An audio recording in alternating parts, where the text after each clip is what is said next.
Stephen, what are you doing? Well, there's absolutely no chance I'm going to be able to remember the whole spec list on this 5 Series I'm just about to do a video on.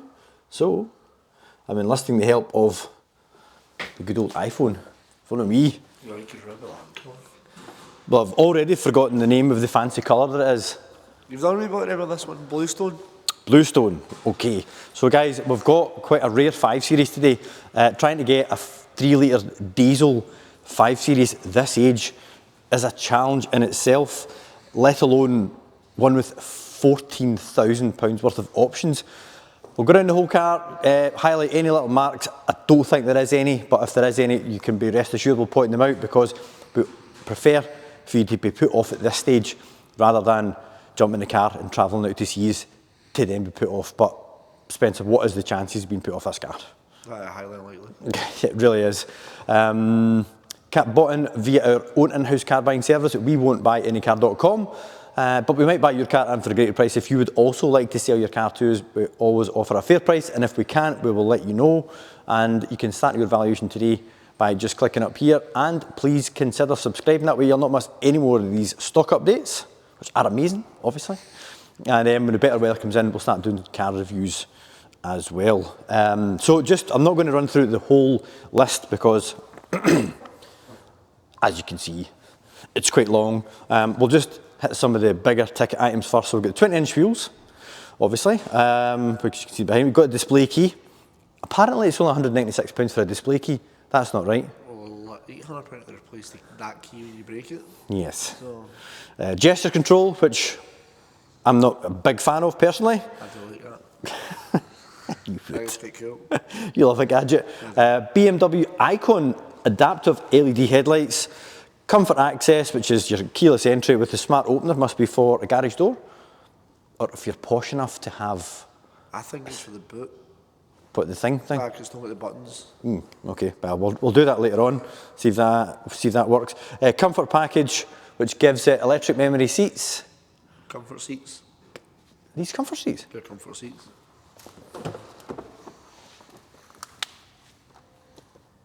No. So the comfort seats split halfway up. They don't. They've got lumbar and they're electric and they're memory. Not like you, Spencer. Head-up display, which is a really cool option. Enhanced Bluetooth with wireless charging. Personally, I think wireless charging just cooks your phone from the inside and adds about 1%. Much prefer plugging it in. High beam assist, handy option. Harman Kardon audio, which is lovely. M Sport Plus package gives you the big brakes, possibly the bigger wheels, but that's part of, it's already got that. Reverse camera, heated steering wheel, sun protection glass, electric power tailgate, technology package, which is probably part of the, which is probably the heads-up display. 3 load system, which is extremely handy when you're doing a trip to IKEA. That's unplanned. And then the visibility pack, which again is your high beam assist with your adaptive lights. So let's get a look around the condition of it. Start at the front, usual area where we pick up all the commensurate wear and tear stone chips, which there are about 3 or 4 of. A couple of tiny little marks here, which we could probably touch in, if I'm being honest, because they're not too big. Sometimes if you get too big a stone chip and you start attacking it with a brush, it just all looks a bit... That's a bit polka dot. It's a bit messy, but failed pin the tail on the donkey type of thing. All nice and swirl free. This car required very, very little detailing, mostly just on the upper edges of the upward facing surfaces. So it's been very, very well cared for. It was also a demonstrator plus 1 owner from new, full and complete BMW history. Light lenses are got a tiny little bit of road rash just on them, but you know, again, pretty minor. Got some stone chips down at the front bumper here, bigger one just there. I'll have a look around the other side. Again, yeah, I've got a couple of chips on the bottom of the front bumper here, and a few little bits on the light lenses, and we've got a couple just down on the bottom of the front bumper.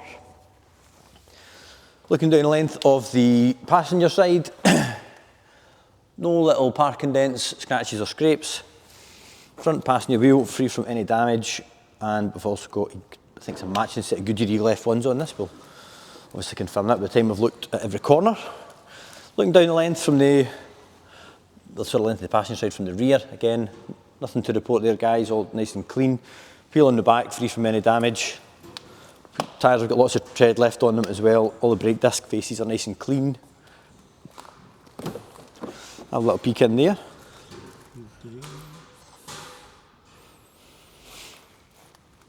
So you can see your ambient lighting that runs along the top of the door cabs and across both upper and lower sections of the dashboard. Like this nice, I don't know how you'd describe it, like a kind of hexagon-y, aluminium-y. Personally, metal, it's an odd finish, but it's really nice. Works well with the ivory. Yeah. Factory cap overmats. Passenger does without memory, but I've always found it a bit bizarre why I a don't know driver... why a passenger has to have a memory function. I need my seat in exactly the same position. Yep. Yeah. So, as you can see, you've got the foldy bits at the back. I don't think that's an option on a 5 Series. I think it's only an option on a 3. 3 Series, aye. Yeah. Back bench all nice and clean, no dents in the leather. Sun protection glass. Have a little peek up at the roof, Spencer, just confirm that's all nice and clean as well. Reverse camera, parking sensors, and if we've opened the boot, Which I find weird that this one's a power tailgate now. These not always power tailgate. No, it's on the options list. It's on the options list. Boot carpet is spotless. Pure foldy back seat, 60/40, so you can still have someone in the back. Close that over. Twin exit exhaust pipes in the back. Looking down the length of the driver's side, again, no damage. Even down the edge of the door. Oh, in fact, a little touch in there, guys. Just there to there. In fact, is that polish? So that's polished. That's been a previous touch in. But when you close the door, it's quite hard to spot. And looking down the length of the driver's side. So yeah, no little parking dents, just that little mark at door edge on the driver's door. 2 little chips in the front bumper. Wheels on the passenger side. In fact, we done all the wheels. did.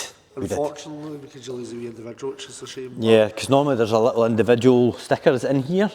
On one of the sports, because these aren't M Sport wheels. The individual upgrade 20-inch wheels. Yeah, so yeah, wheels are all perfect because we have had them refurbished. Yeah, I must in a 5 Series. The bigger wheels. Because you get the M Sport wheel, which is the same but smaller, which look okay, but when you see them on the 20s, it's And it still rides lovely. Aye. It rides really, really well. Moving on to the inside. A little peek in there, Spencer. Just taking the bolster, grab bar, everything's all absolutely lovely. No scuffs, scrapes. Even the entry plate's spot on, except for that tiny, tiny little bit of water ingress under the lacquer, under the M logo. Do you see that quite a bit? It's pretty much, I would say, more than half of them. It used to be bad when people left the blue film on it. That was a big cause of it. Ah, right, okay. People think they're leaving it on there to preserve it. Yeah. So hopping inside, we've got heated steering wheel, BMW Live operating area professional, electric steering column adjustment, and one of our Facebook followers pointed out that this is a 2020 model year car, which he was correct, because it's got the later style dashboard in it. A pre-facelift on the outside. Hammer card and audio, big screen for your sat nav, which is standard, your dual zone climate and all that kind of stuff. Head up display, just up here, and now we shall give it a little start. Current mileage, sorry, before we get started, 26,909 miles. We do have, have you noticed this? Yes. So all BMW owners, you will notice that when your car's got a recall, it now comes up on the iDrive. Which I suppose from a safety point of view, A lot of people ignored it, got the letter and went, I'm not putting it back in. Yeah. but the thing is, especially with this massive ongoing EGR cooler recall that's been going on for like what, 4 years? Oh, at least 4 years. The dealers are, like if you phone in to book in for a service, you'll get in quicker. If you phone in to book in for an EGR recall or any other recall for that matter, you're totally deprioritised and you're put off 3-4 weeks down the line. It's totally free and you get a courtesy car, it's just the inconvenience of it all. Anyway, we have this car booked in with our local BMW dealer and it's getting sorted on the 20th of March. Whether it's in our stewardship or whether it's sold at that point and it's just a case of dropping the car off and they'll sort it. But yeah, it's now coming up on the iDrive. While we're in there, we'll have a little look at the service historicals. So vehicle status, into service. Next service isn't due until March next year, or 8,000 miles. And if we go into the history, you can see it's all there. So PDI at 6,000, next service at 10, next one at 13, next one at 20, and then another one at 26. Which was, what did we do? Brake fluid, yeah. We carried out a brake fluid service. Yep. And it's all been updated on the iDrive. But listen to how smooth that is. That is such, so we said it before, it's the best engine. It is. Now, there's probably a reason why there is so little of these. It's because obviously the 330 when it's newer is more expensive, and the 520D which shares the same mild hybrid technology has gotten better. Yeah, like if that facelift tourer we've got gives the smoothness of this run for its money.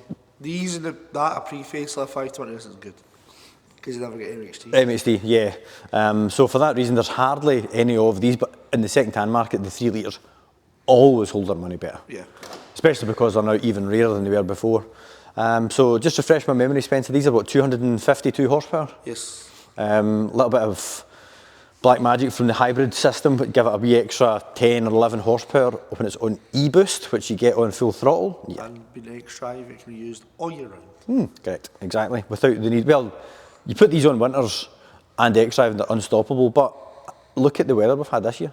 You don't get snow anymore. You'll get maybe one day, if that, it's just a wee bit of frosty in the morning. Yeah. But if you do, you've got your xDrive, but it helps. Most people we get asking for xDrive over rear-wheel drives just says it all. That's true, especially if they've never come from an Audi with Quattro. Yeah. And the xDrive still has that nice rear-wheel drive feel to it. But a lovely, smooth power delivery, and obviously mated up with the lovely 8-speed ZF. But spotlessly clean under there. And that brings us to the end of the video, guys. There was a fail on the bonnet close there. I know, I seen that, I was going to say it. If you would like any assistance with the car, we'd love to hear from you. You can get in touch via the website, please, using the link in the description below. For anything else, leave it in the comments. If there's anything else you want us to include in future videos, again, we're always happy for any input, guys. And as you're looking at a 5 Series, I will put a link to a M5 review just up here. And please do consider subscribing. That way you'll not miss any more up and coming videos, and you can do that by clicking just over here. Thanks again, guys, and I'll see you in the next video.